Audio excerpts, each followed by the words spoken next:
Because if we look at it, what is decision-making? Decision-making means directing our attention to the consequences of a choice, to our feelings, to our values, and making a decision. But if all these have been laid out under the hats, the decision has actually designed itself. So when you come to the end, the decision is very often self-evident.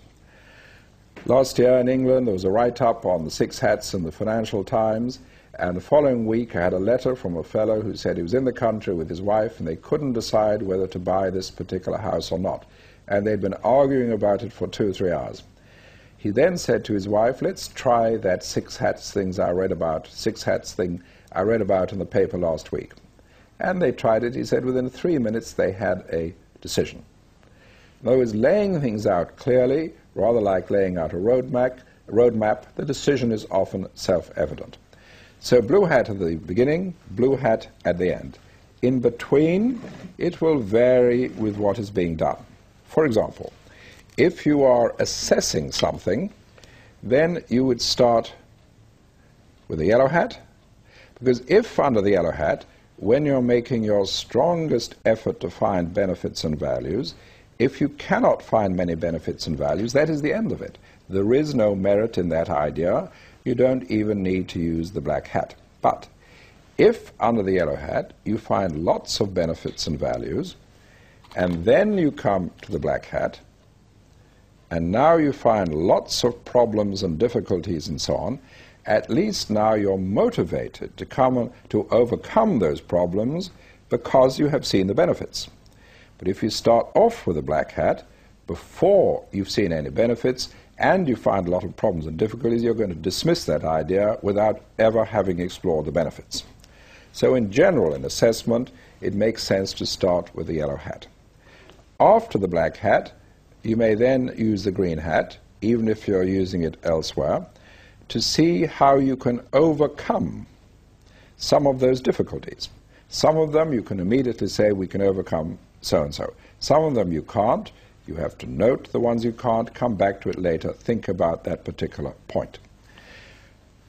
If it's a neutral situation, after the first blue hat, you may want to use the white hat. Let's lay out the information. Then you may want to use the green hat. Let's think of alternatives, possibilities. Then you may explore those alternatives and possibilities with a black hat and with the yellow hat on each of them. If it's a situation where you believe that there are strong feelings, strong emotions, after the first blue hat, you may want to use the red hat. For example, before the elections in South Africa, they asked me to teach the 6-hat system, the framework, to the heads of all the peace accord committees in the different townships in South Africa, and they had to solve all the local problems, and they always would start with the red hat. Let people sound off, let them express their feelings, let them express their emotions, and then there was no need to try and feed these into everything for the rest of the meeting. So in that case, you start with the red hat. Get your feelings out on the table. You can use the red hat later. Later, you can feed in a red hat to see if the feelings have changed or if they are still the same. So, red hat.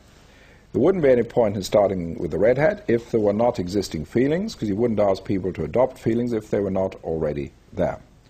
Also, in a few cultures, there's a danger that if you start with the red hat and the senior person, teacher or boss, expresses his or her feeling, there's a danger that everyone may just try and agree with that feeling. In that case, don't start with the red hat. Towards the end of the thinking, you would, of course, have your blue hat at the end. And usually, if any sort of action or suggestion is made, at some point you would want the black hat. What are the dangers? What are the risks? What is the downside? After the black hat, you may also insert a red hat. Now, if the black hat says that's a bad idea, but the red hat says, I still like it, that doesn't mean that you're going to override the black hat. What it means is you may dismiss that particular way of carrying out the idea, but say, but I still like the fundamental idea, in which case you go back to the beginning and try to design a better way of using that idea. even at the end, after your final blue hat, which is your conclusion hat, you may also put in a red hat. The red hat says, what do we feel about our thinking? What do we feel about our thinking on that subject? Are we happy with it? Do we feel we're still uncertain? Do we feel we didn't do it justice? And so on. So the red hat is permission, legitimacy to express feelings, emotions, and so on. Now, of course, those will vary with different cultures. If in Japan someone says, I'm not totally happy with your idea, that means that person thinks it's the worst idea they've ever heard. In other cultures, unless you say that's the lousiest idea you've ever heard, people think you quite like it. So the level at which emotions are pitched will vary from culture to culture. But the red hat gives you permission to express your feelings, your intuition. So what I've been talking about is a very simple tool, a very simple framework, so that instead of trying to do everything at once, we separate things out and do them one after the other. This is not difficult to do. There are many hundreds, thousands of schools using it from the age of 5 up, not just up to adult, but up to adults in very senior positions. I just mentioned one example before. For instance, another example is Prudential Insurance in the United States, by far the biggest insurance group in the world. And at one time, their chief executive, Ron Barbara, and he used to use the 6 hats all the time. At any meeting, he said, this is the best way of getting the best value of the thinking of the people involved. So we're looking at right up to senior adults. Very good in conflict situations. In South Africa, the Sowetan newspaper, which is the biggest black newspaper in Africa, I think, they could never get agreement at editorial board level. They adopted the hat principle. Now they use it at every meeting. In Paris, France, every month there's a meeting between the farmers who grow the vegetables and the people who sell them at the market in Paris.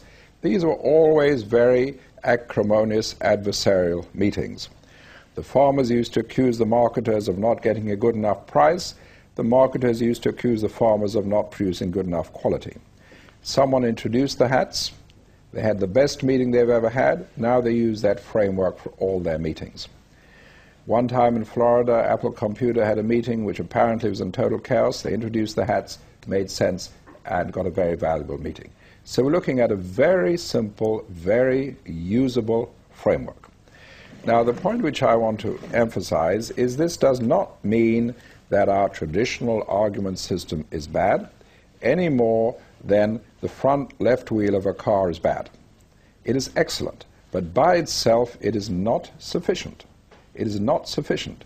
I don't have to say that's a bad wheel in order to say we need other wheels as well.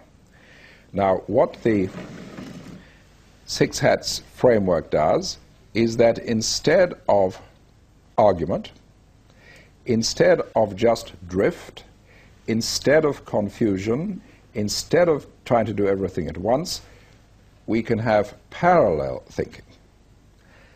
The fact that the hats have colors on our hats is only a mental framework which enables us to do it. There's nothing magic about it. But if you said, let's have critical thinking or let's have positive thinking, creative, very weak. The framework of the hats makes it much more direct, much more tangible, sticks in the mind. And as I say, it's usable literally from 5-year-olds up to adults in very senior positions. That's why around the world, in different countries, different schools, many teachers, both primary and secondary, are now using the hat system. For instance, at Singapore, there's 2 people who run a school for thinking there on Saturday mornings, and they found that these were youngsters, about 8 or 9, and they'd asked them to write on a particular subject in the beginning.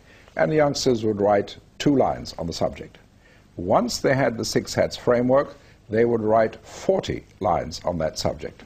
Huge changes, because the hats allow you to scan your experience much more fully, as I said with the explorer going into a situation. So we're looking at a framework which works very well, a simple tool that is increasingly widely used. And now I'm coming to the end of my talk,